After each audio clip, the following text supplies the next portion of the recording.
Hi అండి అందరికీ. ఇవాళ మా శ్రీ బాలాజీ హోమ్ ఫుడ్స్కి 40 మంది మీల్స్ ఆర్డర్ వచ్చిందండి. ఇక ఎర్లీ మార్నింగ్ లేచి ఇక పనులు అయితే స్టార్ట్ చేసాం. ముందుగా అయితే పులిహోరతో మొదలు పెట్టాం. పులిహోర అంటే ఇలాంటి పులిహోర అనుకుంటున్నారా? కానే కాదండి, మన విజయవాడ కనకదుర్గ అమ్మవారి నైవేద్యంగా పెట్టే కమ్మనైన పులిహోర.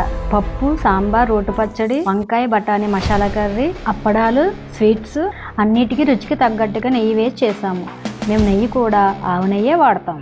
టేస్ట్ అయితే అద్భుతంగా వచ్చింది. పప్పు విషయానికి వస్తే వేసవికాలం స్టార్ట్ అయింది కదండి, అందుకని అందరికీ నచ్చే రీతిలో మామిడికాయ పప్పు చేశాను. మా సాంబార్ గురించి చెప్పాలంటే సపరేట్ ఫ్యాన్ బేసే ఉందండి. నేను సాంబార్లో కావాల్సిన మసాలాలు కూడా ఇంట్లోనే తయారు చేస్తాం. ఆ వాసనకే మాకు నోరూరుతుంది. ఇక మా పచ్చడి సంగతికి వస్తే బీరకాయ, కొత్తిమీర, రోటి పచ్చడి. అది నూరినప్పుడు పెద్ద శ్రమ మొత్తం వాళ్ళు చెప్తున్న మాటల్లో పటాపట్ పోయింది. నేతి భోజనానికి కేర్ ఆఫ్ అడ్రస్ మా శ్రీ బాలాజీ హోమ్ ఫుడ్ అవ్వాలని కోరుకుంటున్నా. ఎవరికైనా కావాలంటే కింద ఉన్న నెంబర్కి కాల్ చేయండి. మా అడ్రస్ సింగనగర్, తోటవారి వీధి, 9th లైన్, విజయవాడ.